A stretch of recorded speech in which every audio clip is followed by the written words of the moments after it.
Assalamualaikum warahmatullahi wabarakatuh. Baik ya, kita lanjutkan untuk praktikum 8. Jadi ini video lanjutan untuk project yang kita kerjakan di praktikum 8. Jadi kalau yang sebelumnya kita sudah mengerjakan yang ini ya, untuk menampilkan data, kemudian kita bisa nambah data plus refresh datanya. Jadi langsung saat save ini berhasil, simpannya berhasil, dia akan kembali ke halaman sebelumnya dan otomatis nge-refresh data ini, jadi langsung masuk gitu ya. Untuk praktikum kali ini kita lanjutkan untuk yang fitur update dan delete atau hapus ya, jadi gitu. Jadi nanti kita akan membuat view lagi yang digunakan untuk menangani update maupun hapus. Jadi nanti dua fitur itu dijadikan satu view saja, tapi berbeda tombol gitu ya. Jadi ada tombol update dan tombol delete atau hapus nanti. Oke, untuk praktikum ini lanjutannya modulnya juga masih jadi satu dengan modul praktikum 8 ya. Cuman di sini dimulai di halaman 8. Jadi langkah pertamanya kita membuat view non main dengan JS ya, dengan nama modif.html. Tentunya kita masih menggunakan project di mobile 4 gitu ya. Jadi kita buka foldernya terlebih dahulu di htdoc di mobile 4 di dalam folder page. Nah, ini ya. Jadi nanti kita akan membuat di sini sebuah view non main dengan JS yang bernama modif.html. Kita buat di sini.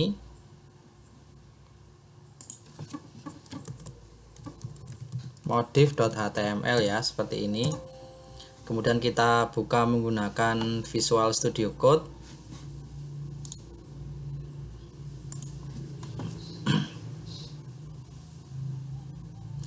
Kosong ya, ini masih awal. Jadi sintaknya adalah sebenarnya sintaknya hampir sama dengan yang digunakan buat nambah data karena strukturnya juga sama. Nanti tapi sedikit ada perbedaan ya dari komponennya. Untuk layoutnya hampir mirip. Jadi kita copy aja dari yang ini. Dari sintak yang di langkah 1 ini kita copy seperti biasa, nanti kita tata terlebih dahulu gitu ya. Kita copy,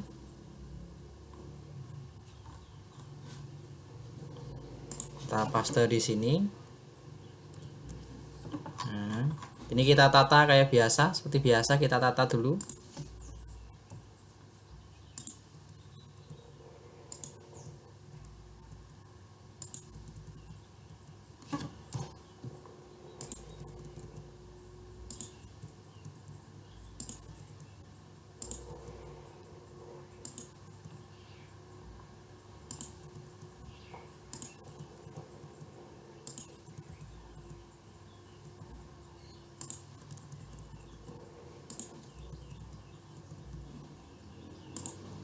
Jadi layoutnya sama, hampir sama, karena saya bilang karena untuk edit data pun butuh sesuai dengan datanya. Datanya ada tiga isian, maka kita juga membuat sebanyak 3 isian. Tetapi perbedaannya adalah salah satunya ada di ini. Teks untuk menyimpan kode barang. Dalam skenario update ataupun delete, kode barang itu karena sebagai primary key maka tidak boleh berubah. Otomatis di sini saya menggunakan read only, jadi biar tidak bisa dirubah misalkan, maka saya kasih read only ini. Untuk sisanya seperti nama dan harga tidak ada masalah, jadi seperti biasa. Karena primary key itu tidak boleh berubah, seperti itu ya konsepnya. Jadi konsep itu sebenarnya sudah dibahas di sistem basis data harusnya.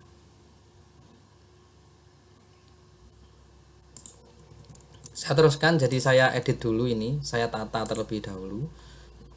kurang 1, kurang 2 ini ya.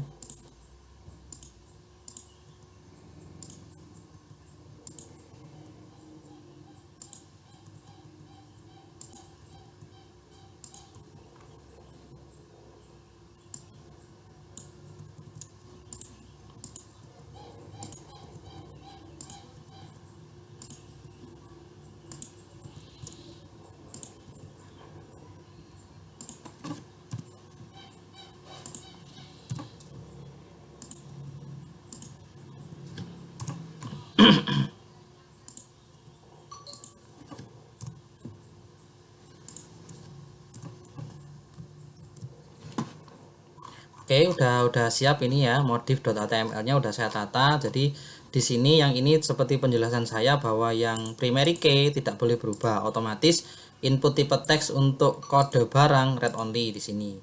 Kemudian input tipe teks untuk nama juga sama seperti biasa, harga juga sama. Bedanya adalah ID yang saya gunakan berbeda. Jadi belakangnya saya tambah M untuk pembeda dengan yang nambah data. Ini kode M, txt nama M, txt harga M. Tombolnya ada dua, update dan hapus, gitu ya. Sisanya sama, nanti kita akan modifikasi ini. Oke, ini ya, clear ya. Untuk layoutnya clear, kita lanjut ke langkah berikutnya. Langkah berikutnya adalah membuat sebuah mekanisme dalam pemilihan data yang akan dimodifikasi. Jadi di sini kita harus mengaktifkan kliknya ini. Jadi klik ini, misalkan saya klik, maka yang dimaksud oleh sistem adalah ini yang saya mau edit, gitu kan. Nah, seperti ini. Cuman ini belum kita kasih efek ya. Jadi mekanismenya ditempatkan pada list view. Karena ini kan list view, maka ditempatkan di list view. Jika salah satu data dipilih, maka aplikasi akan membuka view modif. Jadi ini kalau saya tekan, dia akan membuka view modif tadi yang baru kita buat ya. Kemudian otomatis memunculkan data barang yang telah dipilih itu tadi. Jadi buat sebuah function bernama barang pilih, tempatkan pada tag script dan sejajar dengan function lainnya. Ini scriptnya. Jadi kita copy ya. Kita tempatkan di dalam tag script di view main di halaman utama. Jadi di sini kita buka indeksnya. Index.html kita buka di bawah sini ya, di setelah function tampil data. Jadi di sini function barang pilih saya jelaskan karena ini adalah potongan dari mekanisme yang utuh. Jadi saya menjelaskan ini tidak bisa kalau tidak ada potongannya. Jadi nanti saya skip dulu penjelasannya. Setelah fitur yang pasangan ini terbuat, maka bisa saya jelaskan. Seperti ini ya. Jadi ini saya skip dulu, saya tambahkan. Jadi kita lanjut dulu pada langkah 3, membuat event dan atribut data pada data list dengan tujuan agar saat sebuah data list ditekan akan memanggil function barang pilih dan mengirimkan data mana yang dipilih untuk berikutnya dimodifikasi di view modif.html ini ya. Jadi saya tambahkan warna hijau di sini ya. Jadi di sini ini saya langsung tambahkan aja di sini. Jadi sebenarnya langkah awalnya adalah kita membuat efek kliknya dulu. Jadi ini harusnya setelah saya klik, maka sistem akan mengetahui atau aplikasi akan mengetahui mana data yang ingin saya edit. Misalkan seperti ini. Maka harusnya yang terpilih adalah kode barang dengan B1 ya, dengan data sabun lux dan harga 2.500 seperti ini. Maka di sini di ahref untuk datanya, jadi A sampai tutup slash A ini adalah satu list di sini, bukan? Nah, di A nya ini saya beri atribut data. Jadi kita membuat atribut data yang merepresentasikan data yang kita pilih. Contoh di sini saya menggunakan atribut data strip KD misalkan ya, sama dengan petik 2. Saya belum isi dulu, saya lanjutkan dulu. On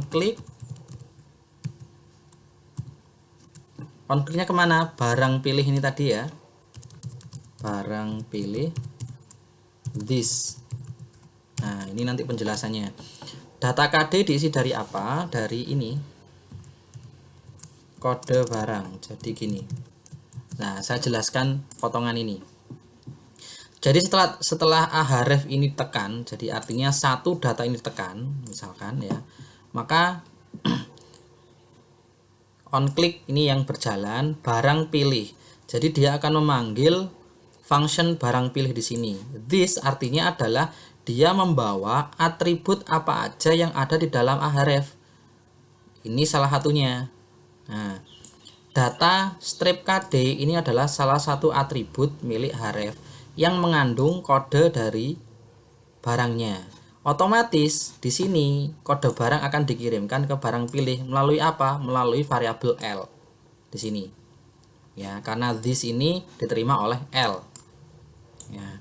Kemudian di bawah di dalam function barang pilih itu ada var kode. Jadi variabel kode yang diisi dari apa? Dari L tadi, elemen yang tadi. Apa elemen yang tadi? Ya href tadi.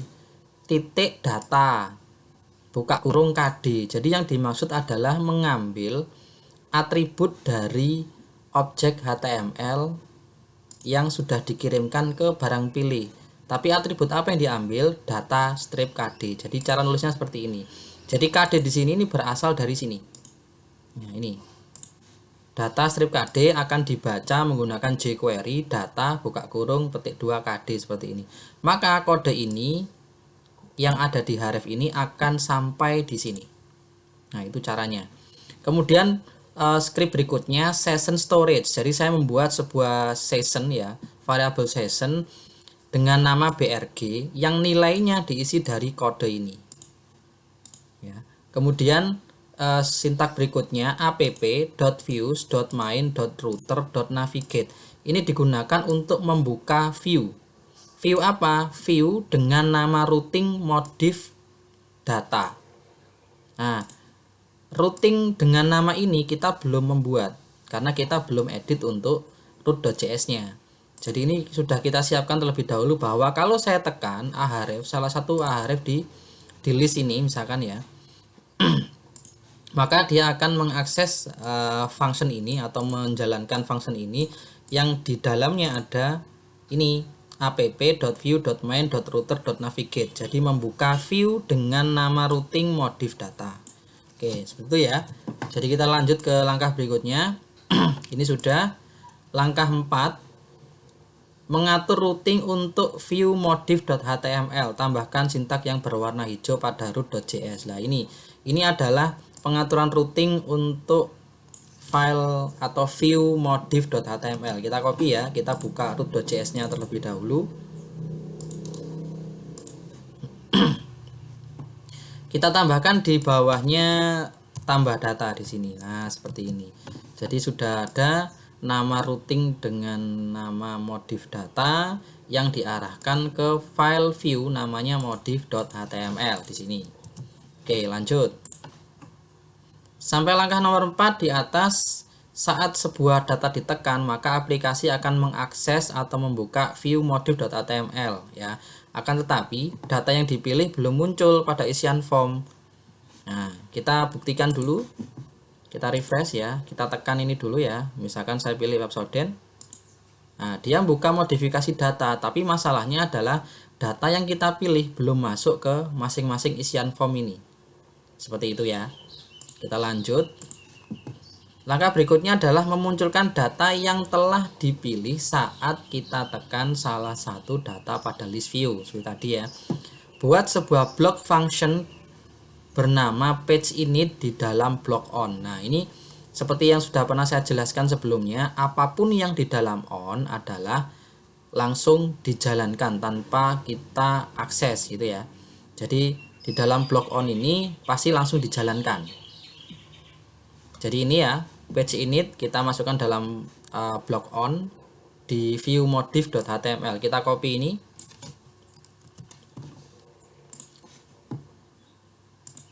Kita tempatkan di block on ini ya, di sini berarti kita paste, kita tata terlebih dahulu.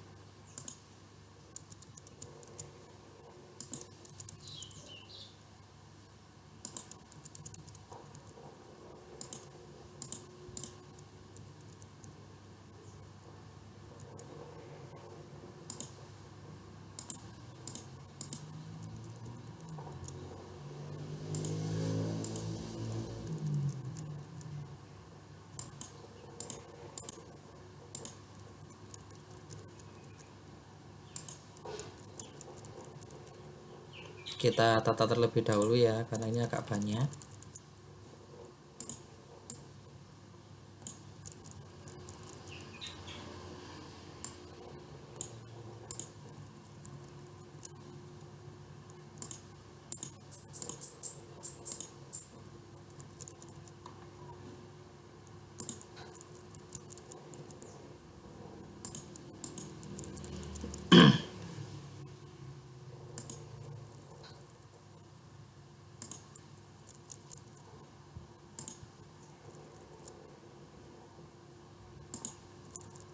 Nah, kurang lebih seperti ini.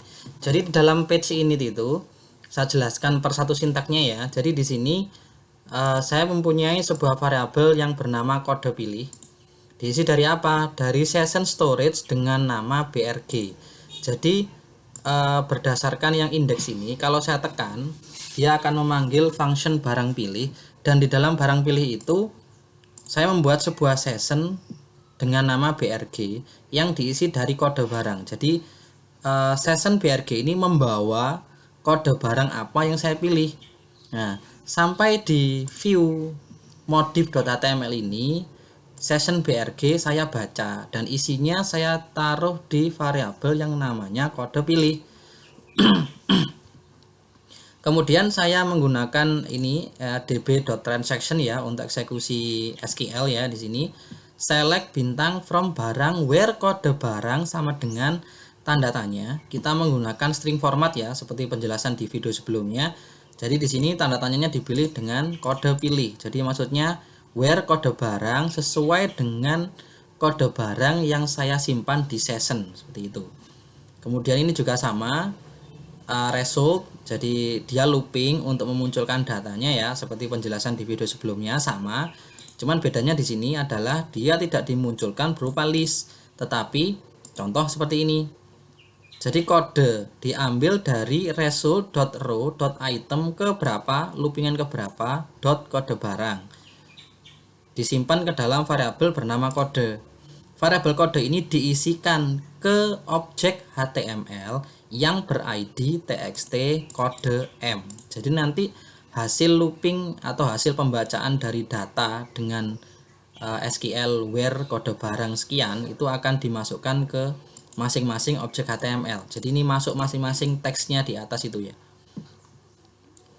Ini kalau jumlah datanya di atas 0. Kalau tidak di atas 0 maka muncul peringatan atau pesan data tidak ditemukan atau gagal, kemudian otomatis kembali ke view sebelumnya.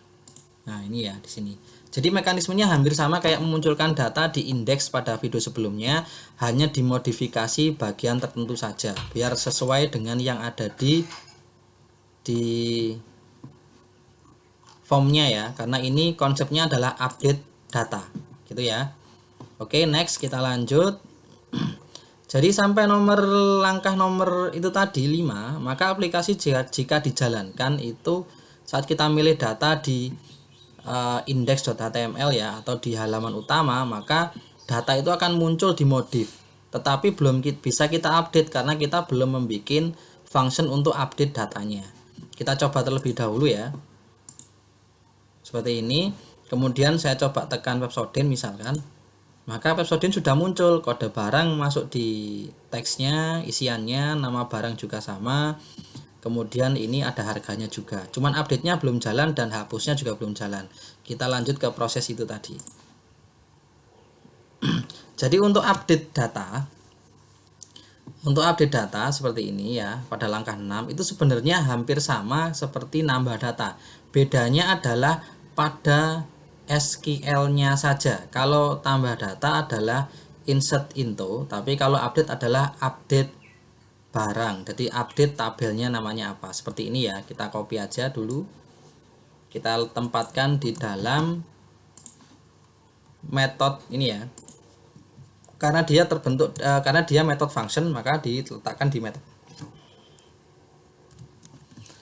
Saya tata terlebih dahulu.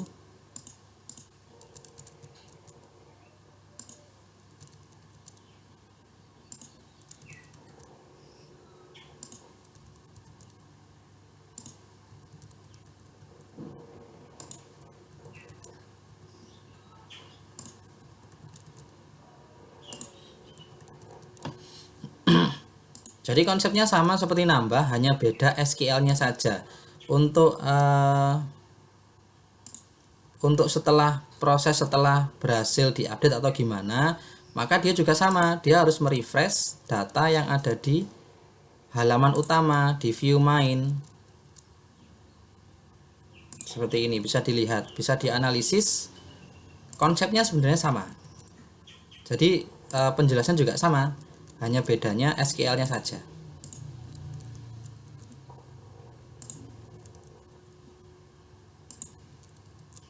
kita simpan. Coba bisa kita lihat di sini ya. Jadi sama konsepnya, dia langkah awalnya adalah mengambil data dulu dari inputan masing-masing itu. Kemudian kita cek jika salah satu masih ada yang kosong, maka muncul peringatan isi data yang masih kosong dan return, jadi keluar dari blok, tidak dijalankan untuk proses update-nya. Jika kriteria ini tidak terpenuhi, maka lanjut, hanya SQL-nya saja yang berbeda. Di sini menggunakan SQL untuk update data ya, update barang, set nama barang sama dengan tanda tanya, koma harga barang sama dengan tanda tanya, where kode barang tanda tanya. Jadi menggunakan string format ya, sama seperti tambah data. Jika berhasil, maka muncul data berhasil diupdate. Kemudian dia memanggil function tampil data, ini untuk refreshnya. Kemudian app.views.main.router.back digunakan untuk kembali ke view sebelumnya ya. Jika gagal, maka data gagal diupdate, muncul pesan seperti ini. Oke, kita simpan ya. Lanjut. Langkah berikutnya adalah membuat event pada tombol update pada view modif agar bisa menjalankan method function update data seperti itu ya. Kita masuk ke ini tombolnya update, kita beri event add click sama dengan update data seperti ini. Kita simpan. Kita akan mencoba dulu ya.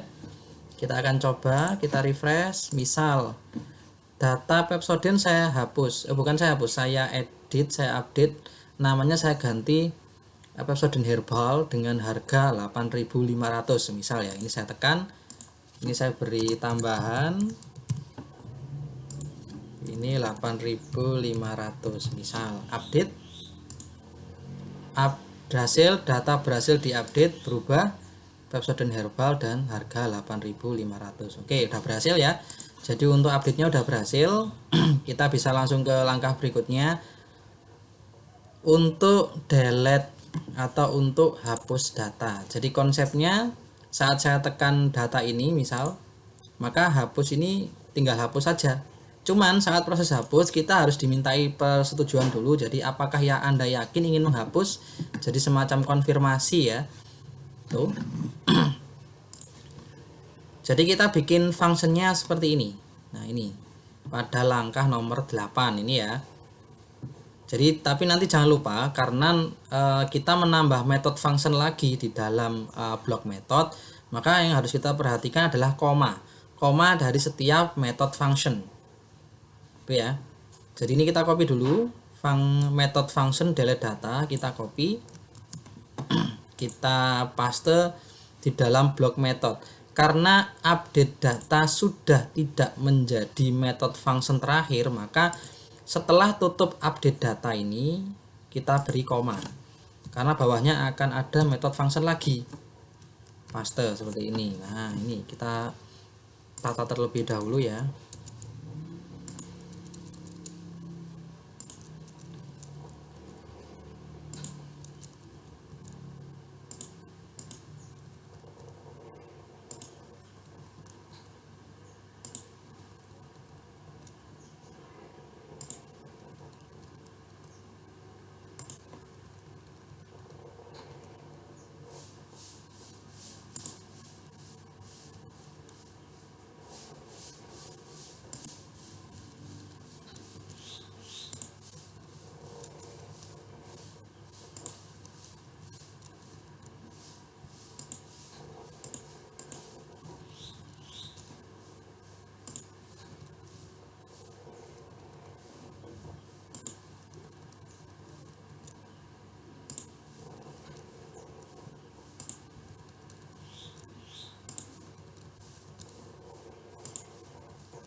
Nah, kurang lebih seperti ini saya jelaskan.